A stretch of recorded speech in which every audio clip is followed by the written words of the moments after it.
My amplified unit, salute! Welcome to the Amped Up Podcast. June the 1st, what? Thursday, June 1st, what?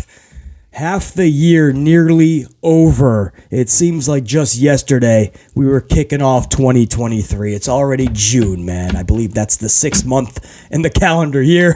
That's half the year. Where is time going, man? I feel like the older you get, the more time flies faster. Anyway, guys, trust me when I say we have a packed, stacked, jacked show for you today. We are going to talk the CM Punk situation. For the longest time, we all knew Punk was returning. The show Collision, Saturday, June 17th, was being built around him. There's a lot of people in the locker room that don't want to work with Phil Brooks, so they're going to be uniquely repositioning the roster is the generous way to say brand split. Tony Khan won't give details on that. Matt Hardy says a lot of the roster is at unease. They don't know where they're going, and they're not being told a lot of information. Reminds you of old school Vince McMahon. He just wouldn't tell his roster anything. They'd be uneasy, walking on eggshells. So there's a lot of unrest right now in AEW, but we all knew that Phil Brooks was showing up for Collision. The show was being built around him, but Tony Khan didn't want to announce that. He was holding that last bit of information away from the public eye, so we held out the last semblance of hope. Maybe with all of this turmoil and all of this drama, they're going to try their best to come up with any semblance of a storyline out of this, right? Make a compelling storyline from the drama. It would be hard to do because there's so much of it, but maybe that's what we're going to get, right? Something really fun is in the works. And instead, because of even Meltzy Boy, man, who a lot of people say is in the AEW, on the AEW payroll, even Meltzy said ticket sales are not pushing like Tony Khan had hoped for Collision. All of the dates that have so far been announced, they're not pushing the tickets like they were hoping. The buzz for Collision is not there like they were hoping. Even Meltzy had to report that. And so, here we are 2 weeks before the show debuts. And Tony Khan is on Dynamite last night announcing that CM Punk will be on the debut show of Collision on the 17th of June in 2 weeks. Because they knew the buzz wasn't there, so they were just going to spit out the name CM Punk, and now they're going to hope for the best. And what you did now is you just took away the last semblance of hope that this is all going to work out in a way where we're all, as a united fan base, not just if you're a CM Punk fan or you've had enough of this numbnuts, we could all really latch onto something. Now it's basically the same thing we saw when Rampage debuted, right? Here comes a big name, CM Punk, watch our show.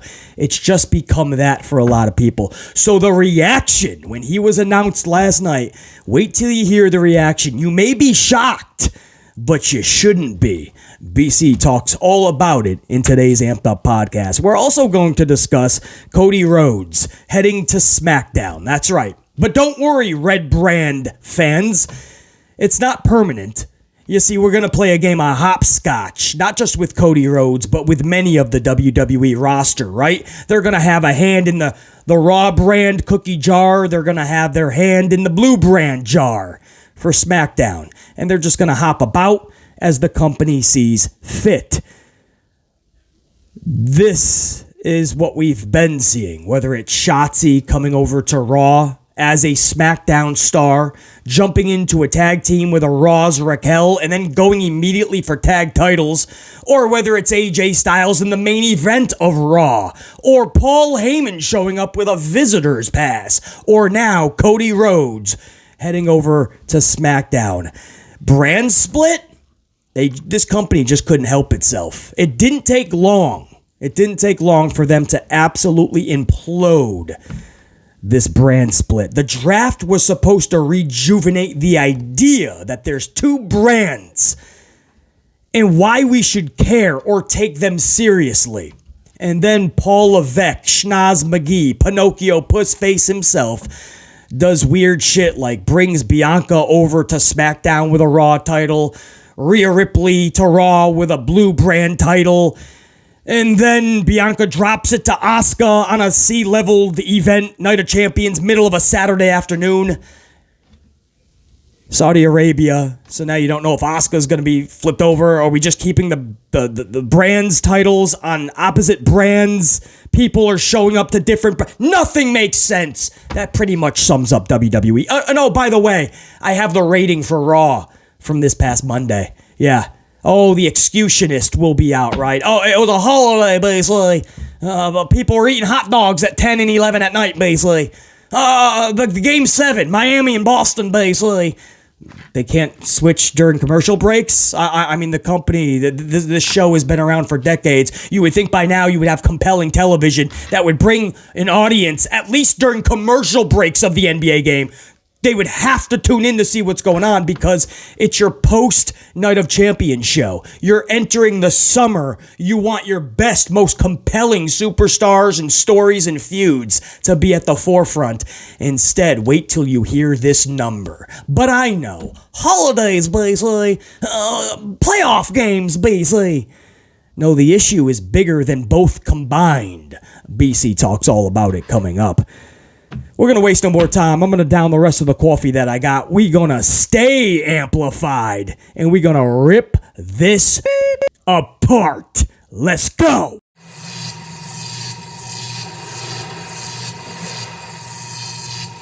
Amped up unit. Are you amped up? You better be, because we're going to rock this podcast. There's a lot to talk about.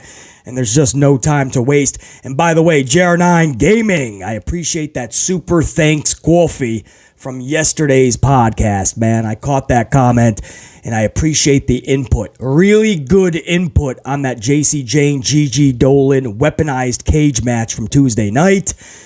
Mixed reactions in the community. A lot of fans liked the match. They just wanted more of it. So I guess that's a good problem to have. The bad news is we just didn't get more of it.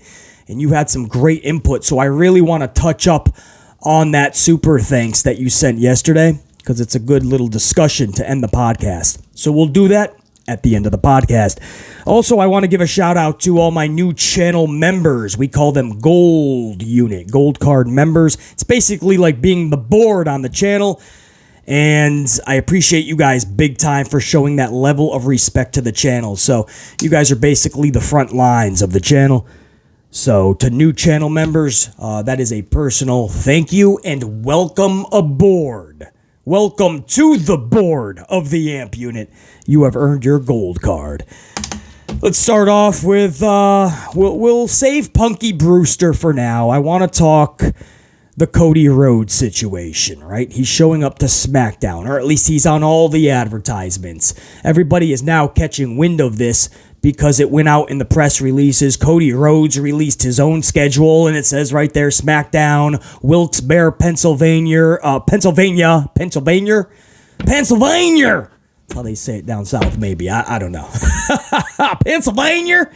What the hell's that? Let's go to Pennsylvania. Wilkes-Barre, Pennsylvania, and the Mohegan Sun Casino Arena, I believe is what the arena is called.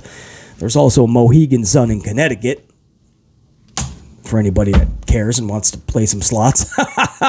But the point is, Cody Rhodes put it there himself. It's all over the pressers. But even before that, for over a week now, they've been playing commercials in the area. This is what I've been told, of Cody Rhodes showing up to the Mohegan Sun Casino Arena for SmackDown. I don't know any more evidence you need to let you know that this company doesn't care about what it is putting out to all of us. It just cares about their next big streaming deal or their next big network deal, or if they can re-up their Saudi Arabia arrangement and get $55 million per show for the next 10 years and beyond. We are peanuts to them. They don't care. We can show up, buy a t-shirt for $20. They'll give us another one for $1 or free. This is nothing to them. That we can buy our tickets to live events, that is nothing to them. It is all about liquidating the biggest deals imaginable. The shows that you're getting on Mondays and even Fridays, SmackDown may be a little better than Raw, but it's almost unwatchable these days. To the point where BC is literally changing the channel. I have never done that in the last 2 weeks. I have literally been doing that. The main events are not main events. These are barely shows that I would want to see as the first match at a house show. And that's what we're getting in main events. Weird shit to start Raw, like Judgment Day and who is it? I don't even know. AJ Styles from SmackDown and Sethington Rollins. Can they coexist to take on Judgment Day, right? They're bickering at the start of Raw. We wait 3 hours just to see a match with no purpose.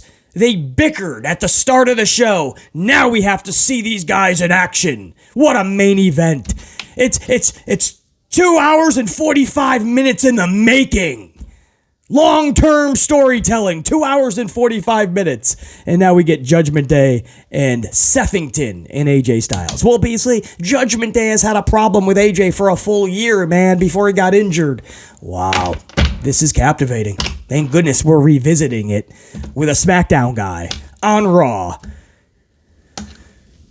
after an injury. For no reason. They didn't cross pet. AJ showed up to shake hands with Sethington, and then all of a sudden Judgment Day's like, hey man, we want airtime. That's not that hard to get. Shotzi Blackheart showed up a week before. She's a SmackDown star too. She just catapulted herself with Raquel and she got a title shot. It's not that hard to do. Paul Heyman shows up with a visitor's pass and he starts the show for 2 weeks in a row. It's not that hard to do. Just show up. Literally. It doesn't matter what brand you're on. Just show up, and Pierce doesn't know what he's doing because Paul Levesque has made sure of it. So Cody Rhodes is headed to SmackDown, and this is causing now. This was this was literally the stone that broke the camel's back, right? This was the last straw for a lot of fans. Well, wait a second. This doesn't seem like a brand split. You think? We've been trying to tell you that with the Visitors Pass. We tried to tell you that with Shotzi. We tried to tell you that with AJ Styles. We tried to tell you this. We tried to tell you this with the Raw Women's Championships being swapped, and there's no real clear indication as to what we're doing. Paul Levesque does not know. At first, it was going to be a simplistic title swap, which was so stupid. A lot of the fan base, it wasn't even just BC. I was probably one of the leaders in causing an uproar of a title switch. But there was a lot of people that were like, dude, are we really just doing that? So Paul Levesque held up on it. Then we saw the Raw Women's Championship change hands at Night of Champions between two SmackDown stars. The Raw title is changing hands, representing SmackDown. It makes no sense. We still don't know what we're doing. Rhea still holds the blue title on the red brand. Asuka is now holding the red title on the blue brand.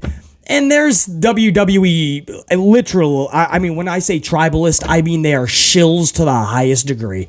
And no matter what happens in this company, they're like, I don't see the problem. It's a show, and the titles are on different brands. It's not that big of a deal. Everybody relax. No, how about you don't come across channels like this, stay the fuck off social media, and do yourself a favor. Maybe you want to stop watching pro wrestling. Go to school, go double time, do some homeschooling, read books, educate yourself, learn, smarten yourself up. You're really stupid. Oh, that pains me to say. I hate to say that, but you're really stupid. At least when it comes to wrestling, there's no common sense or logic going on in your spectrum of thought. That's a problem. Maybe you should just leave that to people like BC and such. That'd probably be best for business. We'll raise our standards. You keep yours right there, and we'll just pass you by, right? Because that's unacceptable. You did a draft to signify that there was a real brand split. Your champions just swapped. It's one thing to just swap IC title and US title, but when you have a title that's literally a red branded title, it's literally red, and the other one's blue, literally blue for SmackDown, and you switch them and you don't have a plan, no. We're not just going to sit back and enjoy the show, man. BC, enjoy it. Just enjoy it, okay, BC? You're being so mean, man. You ain't seen nothing yet, bro. I'm a real-life asshole. Don't push me to that point. We'll make you cry in your fucking tracks, dude. I'll literally make you piss your pants to mommy. No, we're not going to sit back and watch. We're going to raise our standards. We're going to demand even more. More logic, common sense, and at this point, bare minimum, basic storytelling at a proper level. It's not that hard. Right now, they're not even meeting the bare minimum standards of logic and common sense, and we're asking for more of it. We're asking for things just to make any semblance of sense. That's not good. You want to sit back and accept it, right? Whatever Paul Levesque throws at you, whatever the old bastard Vincent Kennedy throws at you, you want to take it. No, raise your standards. It's not even just about you deserving more. These wrestlers deserve more. What are they doing? They're laughing stocks. They're becoming jokes. People know nothing they're doing is making sense and it's affecting their reactions with the work that they're doing. They don't deserve that. Is that how little you think of these talents? This brand split, this company couldn't help itself. Immediately was imploded. Immediately. They made all these weird decisions, and then they stopped afterwards and said, well, shit, we're not going to actually follow any of this, right? I mean, we have no plans for the future, and we usually do things by the minute. And every minute, we change those things. Did we just pigeonhole ourselves? Did we back ourselves into a corner with this brand split? Of course not. You're WWE. You can do the most erratic, nonsensical, meaningless, reckless, negligent booking and decision-making imaginable. And there's going to be fans that will give you a pass. And then there's going to be channels like this. We will not do that. We'll do the opposite. We'll ask you not to just find logic and common sense, but raise your standards, raise the bar, and give us more logic, more common sense. Keep elevating yourself. And if you're not doing that, growing in the proper, desirable ways, we're going to hold you accountable and rip you apart. And BC, the Amplified Man, will be leading the charge. Because I'm just amplified like that. It's what I do. So, here we are.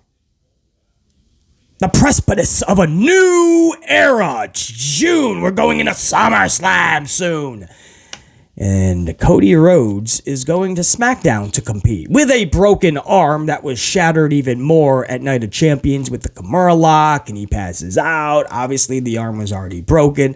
They said it was a titanium cast, but it was clearly just a regular cast. I mean, go back, look at it. So, I mean, all of that tension and snapping it more, ligaments at that point would be shattered. But no, WWE has him on a full schedule. Cody Rhodes himself posts a full schedule with a supposed broken arm. So they can't even follow their own story.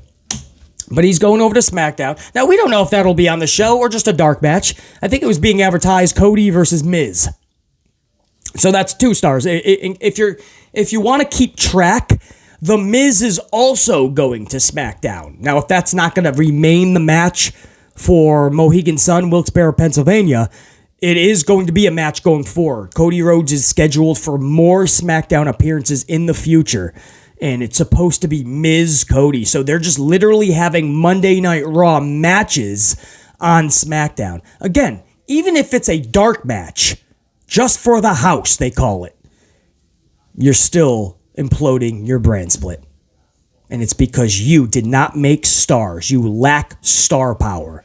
This company does not want to make stars. And when stars come around organically like LA Knight, this company didn't create LA Knight. They know that. LA Knight was a presence way before he got to WWE or an NXT.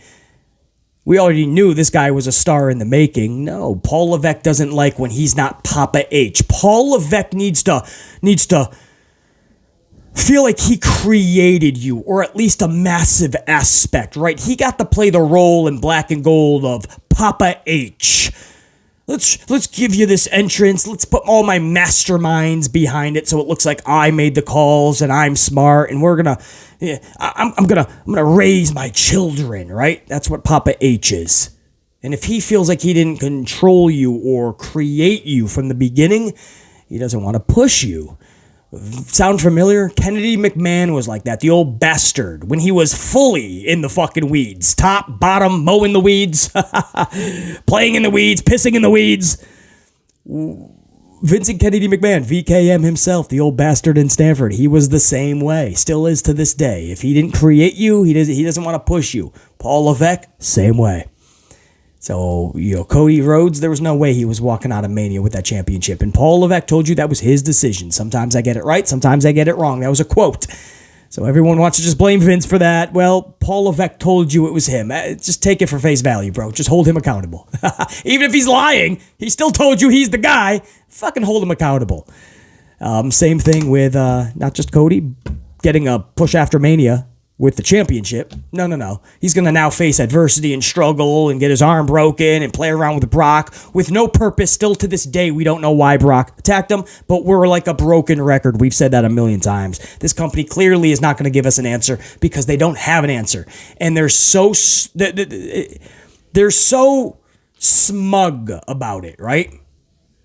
They're so just narcissistical about everything they do. They think their shit doesn't stink. They think they don't have to give us a reason why Brock ever attacked Cody, and while we're getting a 3-month feud stemming from nothing because he should have had the title, and that's why Brock would have taken him out. But here we are.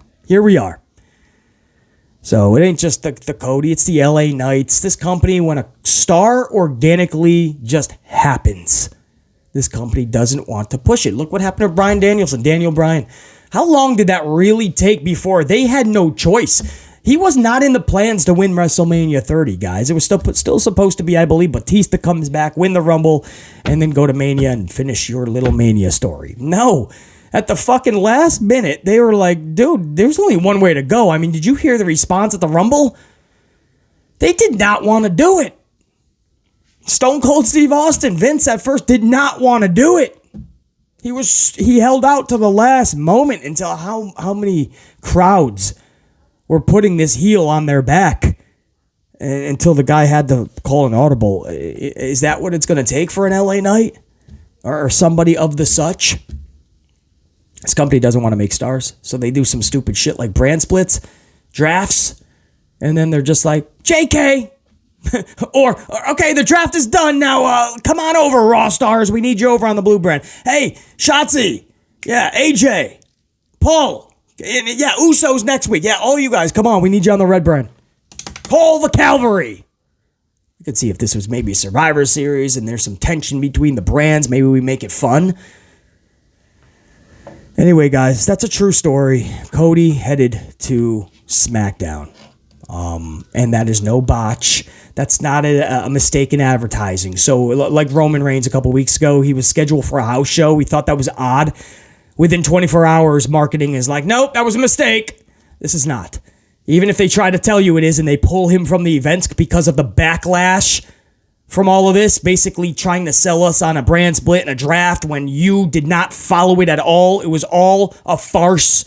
Even if they try to pull back on this, there was already commercials made. There was already advertising and promotion that went out, and Cody Rhodes himself put his schedule on there. I think he would have saw one of his first dates, SmackDown. I'm sure he would have saw that he was going to Pennsylvania Mohegan Sun. I'm sure of it. That's not just a mishap. So for everybody that thought, this is going to be the real deal, BC, it's going to be a real brand split, don't worry, man. Occasionally you might see somebody come over, but there's going to be a need for it. There's going to be a purpose. No, there's not. There's nothing. Paul Levesque first announces that this new title, this runners-up participation trophy, is going to be just for Raw, because in his words, Roman's going to his brand wherever he's drafted, and that's the title that they're going to face for. Well, then a week later, days later, he's like, well, SmackDown can compete for it too. Never even saying that if the SmackDown guy wins, they're going to be sent over to Raw. We didn't find that out until 24 hours before Night of Champions, when Corey Graves said, oh, by the way, I did hear that if AJ wins, he will go to Raw. There's no transparency. This company doesn't know what they're doing. And even worse, or at least bare minimum just as worse, is the company doesn't care about caring. They don't care about telling you anything. They're making record revenue. As the audience dwindles, they don't care because the revenue is still there until it's not, and that's already happening. I always told you guys, for the last couple of years up front, I said, when the audience goes away in droves and they're only left with those big deals and the people from these big companies, NBC Universal or the streaming services, when they're only left with them, but the audience isn't there and the ratings are so low, are the companies going to give them those big deals?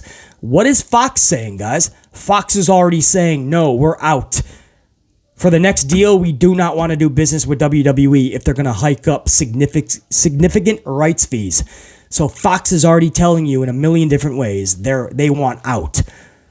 What is Peacock already doing? They're playing hardball to the point where Nick Khan, the CEO of WWE, is saying, well, we're going to look elsewhere because we think that our current deal with Peacock is undervalued, meaning they're going to look for a massive rights fees increase revenue-wise for them, paid to them way more than $1 billion. They're going to be looking for a lot more from NBC, Universal, Comcast, Peacock.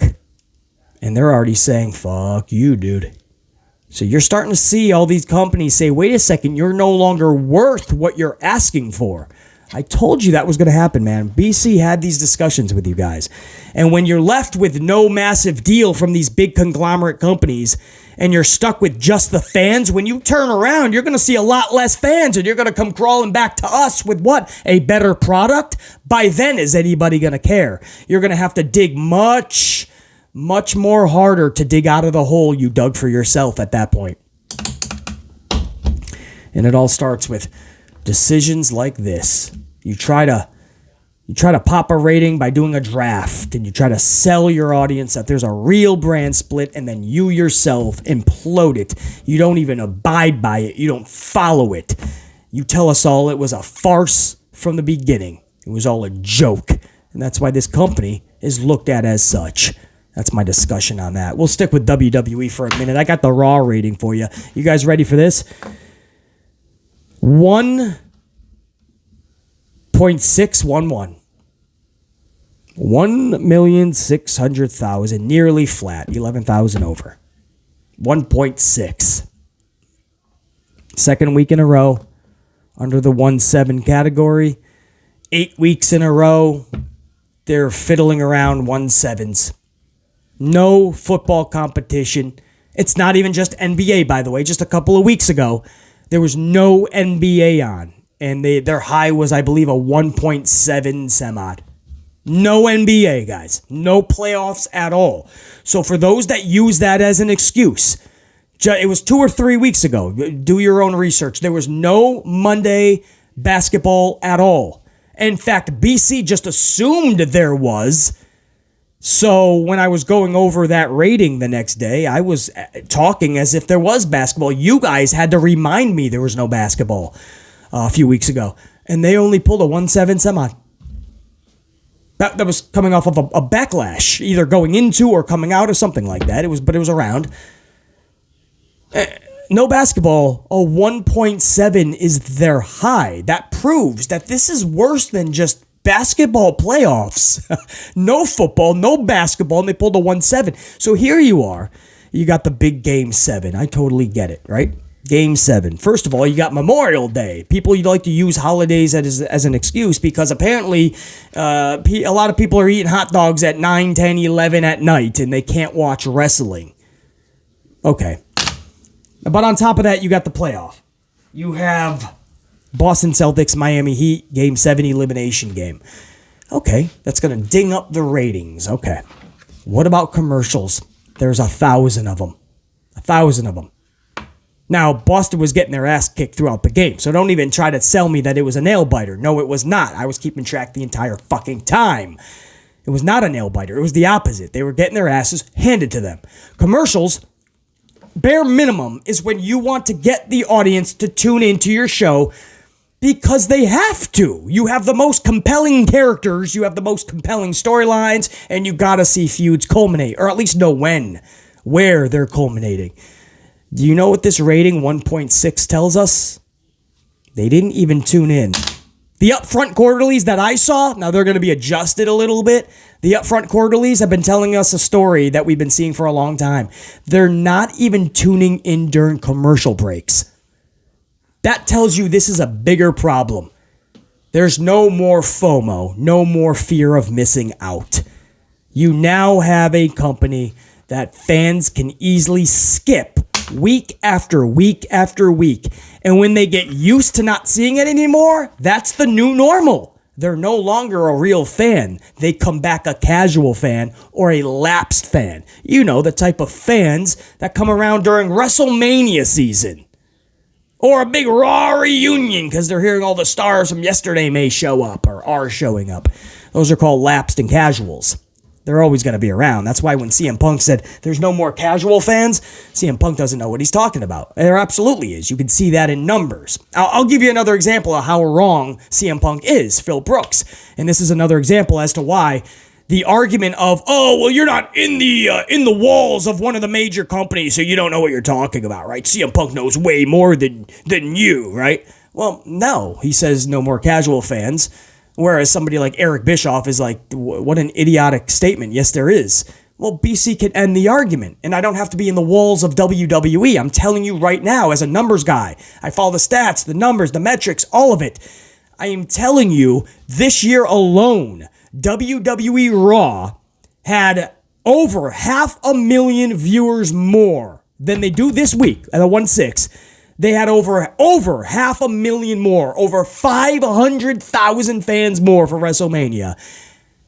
And they're all gone. In fact, the product is so bad, they were gone in 1 week. That shows you how casual, how lapsed they are. In 1 week, they lost 450,000 viewers. By now, there are well over 550 gone from WrestleMania. They all come around that. Now, that's even bad, by the way, because just a few years ago, the yearly quota was about 1 million plus that would come back as casuals. Now you're at just over 500,000. You see how even the casual fan is starting to not be even as casual anymore. They're just non-existent. This company has a lot of issues, and it's all in the numbers. All in the numbers. So you can blame it on holidays. You can blame it on NBA playoffs. There's a bigger problem at play, and this is coming off of Night of Champions. This was a post-show. These are shows that usually pop a really big number. So that's going to offset one of your excuses, your holiday or your playoff. This is a pay-per-view, a premium live event, post-show.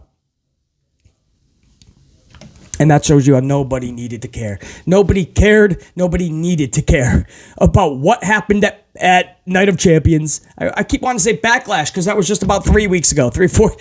Just 3 weeks before Night of Champions. They're squishing all this together as their ratings fall lower and lower. You would think ratings would be increasing with all of these pay-per-views.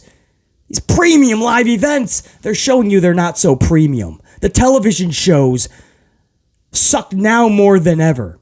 Paul Levesque is lost. For those thinking that he's going to rekindle black and gold magic and it's Vincent Kennedy that's tying his hands right now, if it wasn't for Vince, Paul Levesque's product would be blooming and blossoming. You just don't know Paul Levesque. He's incapable. He's told you, quote, He doesn't even know how to book a third hour of Raw. He doesn't know how to do 3 hours of television. So right there, Raw is fucked because you need to know how to book 3 hours of television. You just have to. But he's already told you he doesn't even know how to do the third hour. He's lying. He doesn't even know how to do the fucking second hour. He was coziest when he had 1 hour of television on the WWE network. That's where he was best. And he had an army of smarter people around him. Footing the bill, putting on this show was Vince McMahon. It was always on his dime. Paul Levesque wasn't spending a dime. NXT was founded upon the back of Dusty Rhodes, and Levesque had an army of smart people. Levesque just got to play the role of Papa H, and everybody gives him all the credit. He had a 1 hour show on the network. That's when he was in his prime. When the kitchen got warmer and it started getting really hot, right? And Paul Levesque could not take the heat, so he had to get out of the kitchen, literally, or he was booted out of the kitchen. Das Boot by Tony Khan, because that's what happened. They went 2 hours. They went to USA Network. And Tony Khan and AEW, Paul Levesque called it a pissant t-shirt company. Tony Khan and AEW kicked his ass straight off of Wednesday nights. They had to go to Tuesdays. Paul Levesque was beaten so badly he had a heart issue and had to go home. That's how badly his ass was whooped by Tony Khan and AEW. He can't do a 2 hour format. Don't let him fool you and try to say he can't do 3 hours. In fact, he can't even do 1 hour these days. It's much different. You're going to call yourself a chief content creative officer. The chief of creative. Yeah, you're going to be held responsible more than anybody at this point. And it's clear that this dude's lost. The product sucks. And that's the real reason they're at a 1.6. You can blame it on anything else that you want. They're here because they suck. 1.6. I was honestly giving them 1.8-ish. I said it in yesterday's podcast, and I follow the numbers. I follow the trends, the trajectory.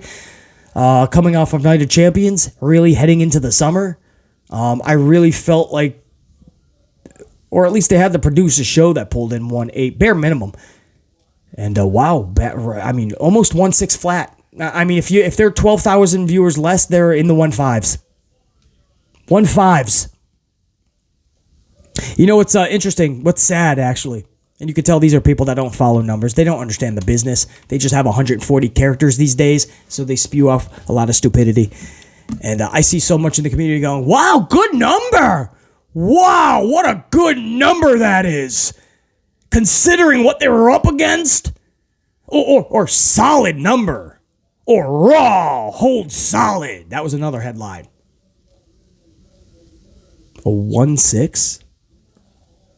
What's happened is we lowered our bar so much. WWE has been so bad that 2.4 led to 2.2, 2.1, 2.0, 1.9, 1.8, 1.7, 1.6, 1.5. It's been in 1.5 recently.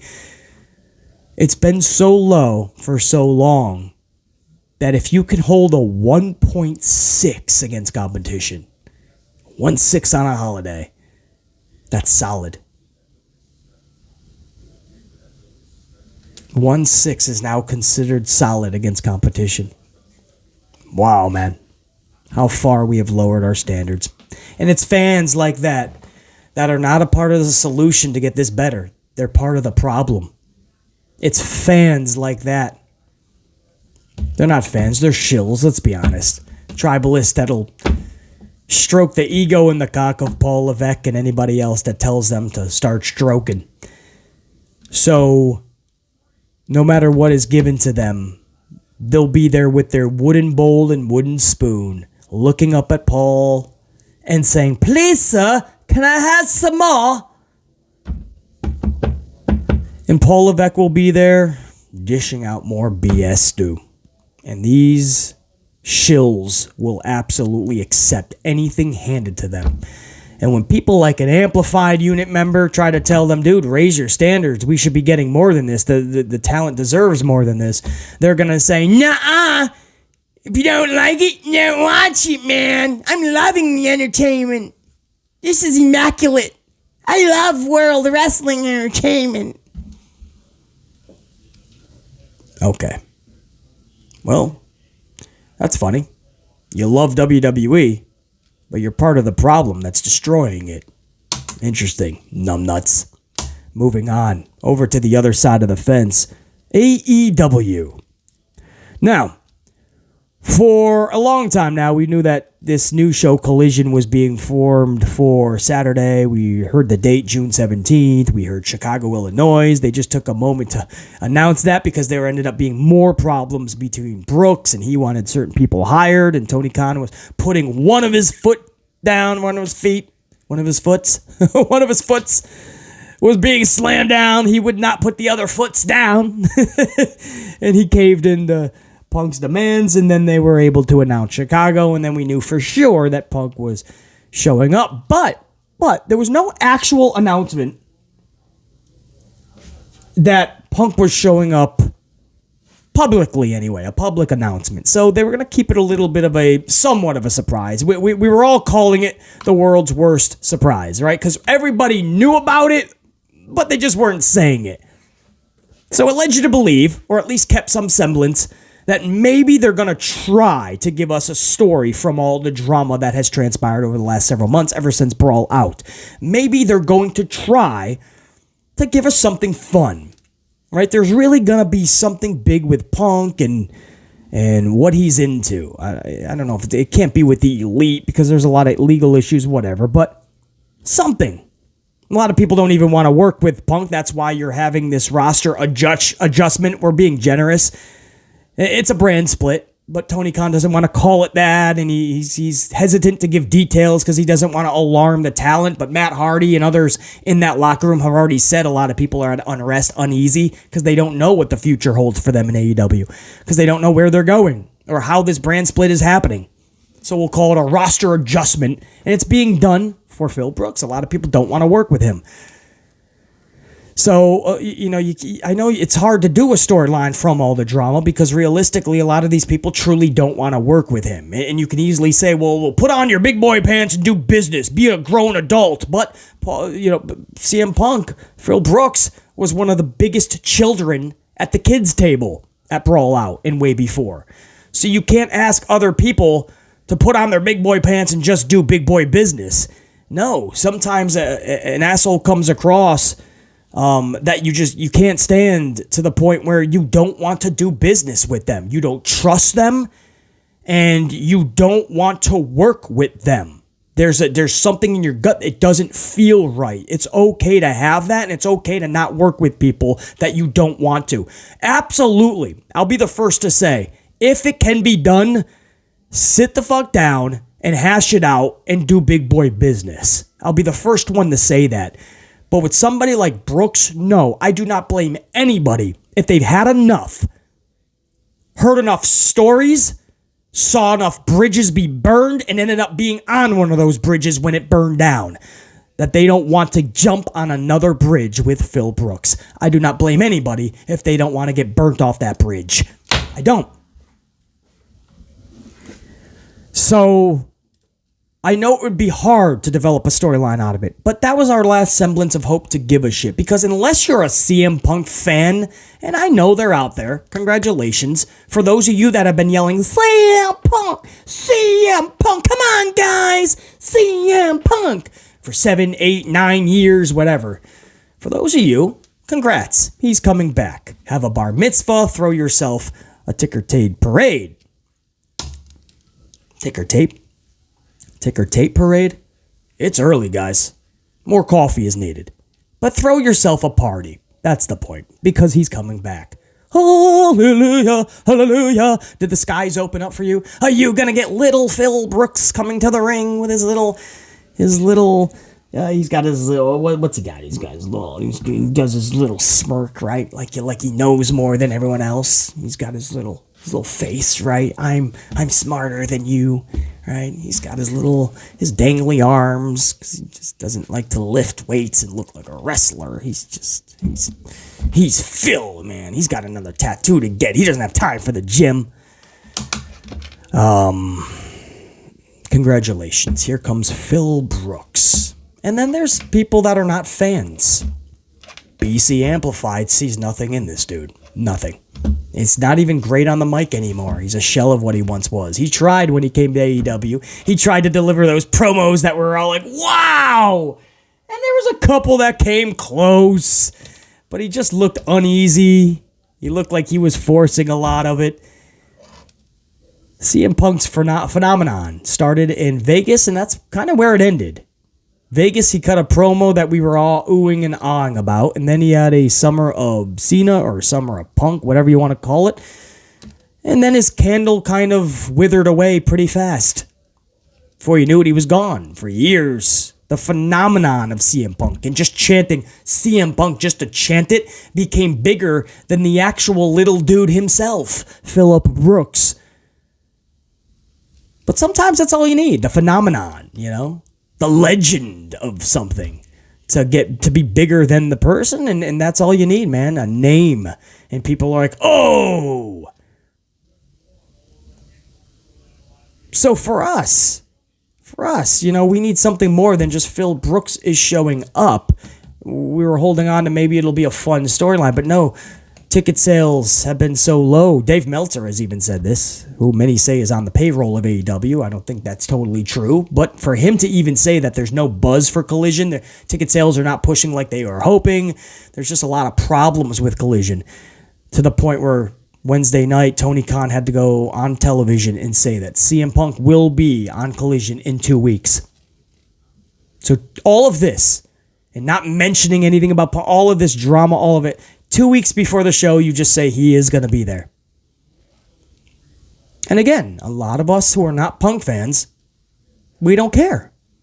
Okay, Punk's going to be there. Now you just ruined any semblance of a good storyline, because what are you going to do, right? It was Punk against AEW, basically.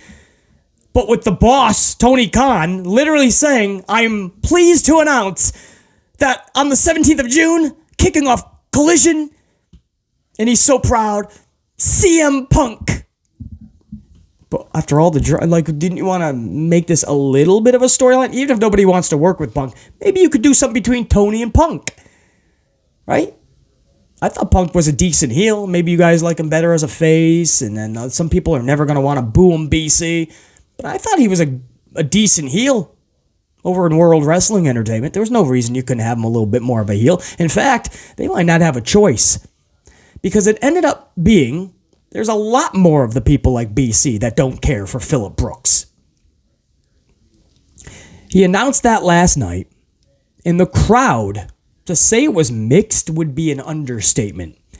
The cameras, A, B, C, and D camera, all tried to pick up all of the people cheering, and those with the CM Punk shirts. One girl was like, oh my God, CM Punk showing up at Collision?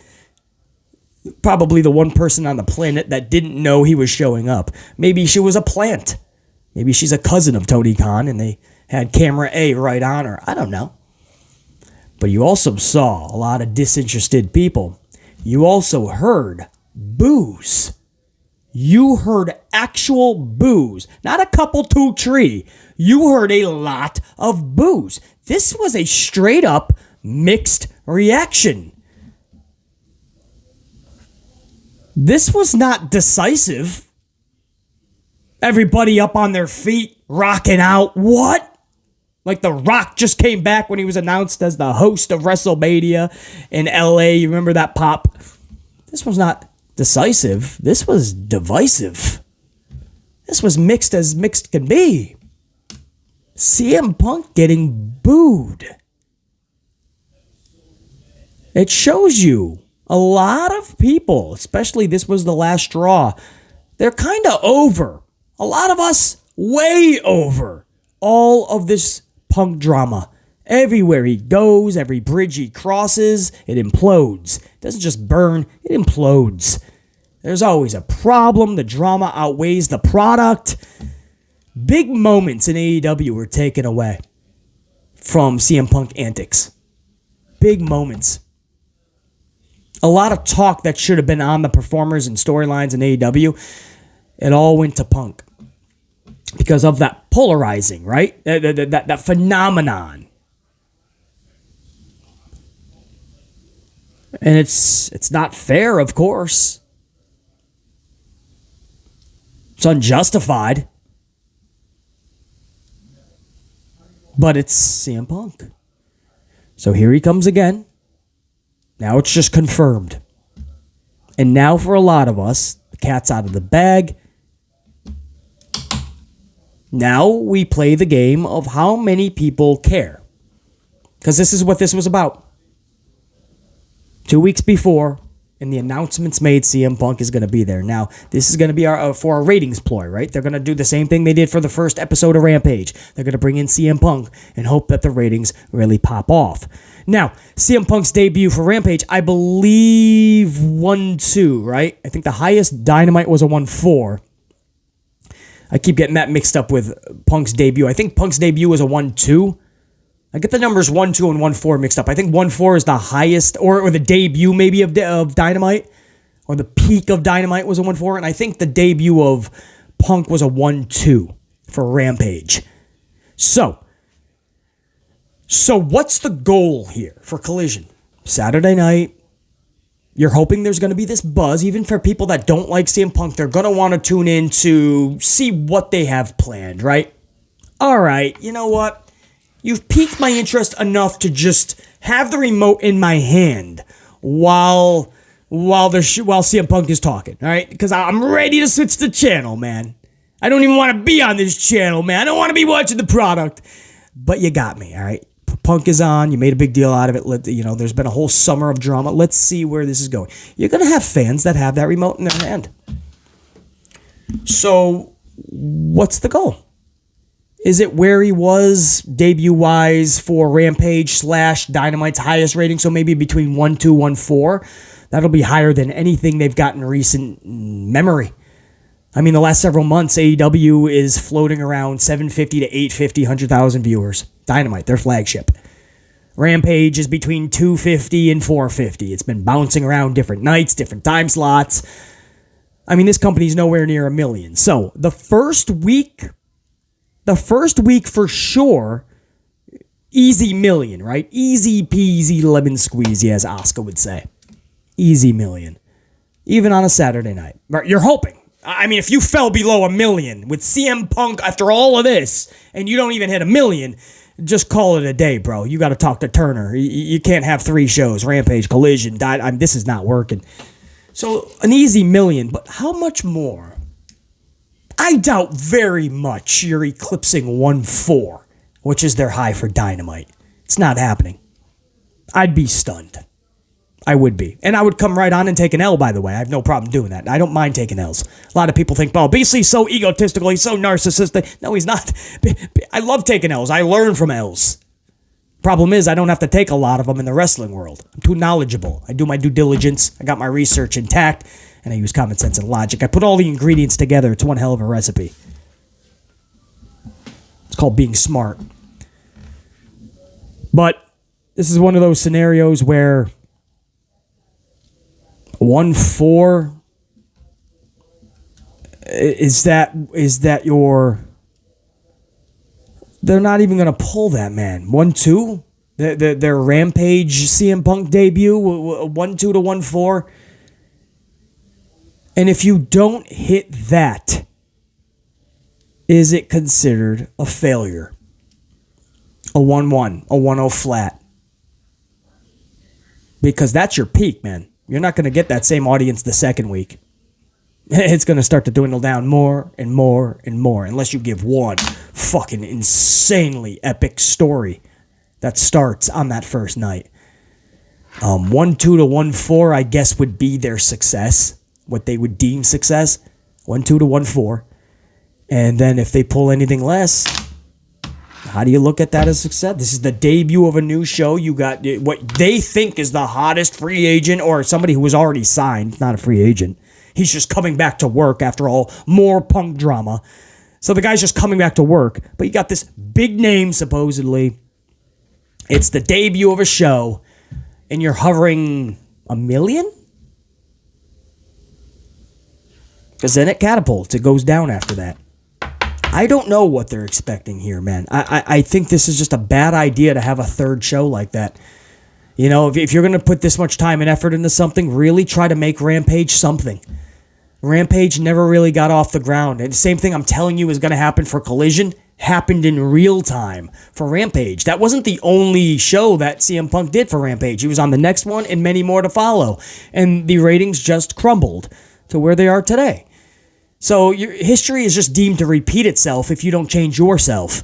Well, they didn't change themselves, so history will repeat itself. I just see the same thing happening with Collision that happened with Rampage. And instead of putting Rampage back on the track, they let the train get further and further from the track. And now they're just created a new track. What happens is after the first week, that train comes off that track. And what? You're just going to let it go and then what? Create a Sunday night show? Sunday night balls of fire? Actually, I think WWE owns that. There was actually, I'm not even joking, there was a pay-per-view called Great Balls of Fire. I can't even. That's how we're going to end the stream, man. Actually, how we're really going to end the stream is with my right-hand man on the channel, JR9 Gaming. Big super thanks yesterday from JR9 Gaming. I appreciate the coffee, as always, man. Hold on, let me get that up, JR9. I lost it for a second. I got you, brother. Lengthy super thanks by JR9 Gaming. Love it. Great input. This is what JR9 Gaming says. And again, I appreciate the coffee, man. But more than anything, your input, invaluable, man. Absolutely epic. Great video, BC. Below are a couple of points I want to make on the cage match. / JC in general. JC and GG delivered one hell of a match, but I do agree they probably should have gone 5 more minutes overall with a few more near falls to make the match reach the next level. I feel it should have been a commercial-free match or at Battleground instead. I also feel JC should have won due to the fact that she is outperforming GG in every single area and could have used a win last night way more as a way to prove she wasn't the third wheel to viewers that still view it that way. Plus, I feel another singles title for NXT Women is needed. That way, talent like JC isn't at risk of falling down the card if HBK doesn't give her the booking she deserves coming out of this story. Regardless, I'm very proud of what my girl JC did last night. Her biggest strength is she finds a way to further her image and star power, regardless what time is given by HBK for her matches and segments. That attitude, along with her work ethic, will help her become a massive part of the industry for years to come if the company gives her the platform and the right booking. 1,000,000%, man. Especially when it comes to JC and GG and the whole story in NXT, man, you have a great eye, not just for what is happening, but down the road. And that's what I always tell my amplified unit. Don't just see the now. Look at why things are happening. What does it do for everybody? Look ahead, man, because that's what the company should be doing, but they're not doing. NXT seems to be doing it better than the main roster. That's the plus.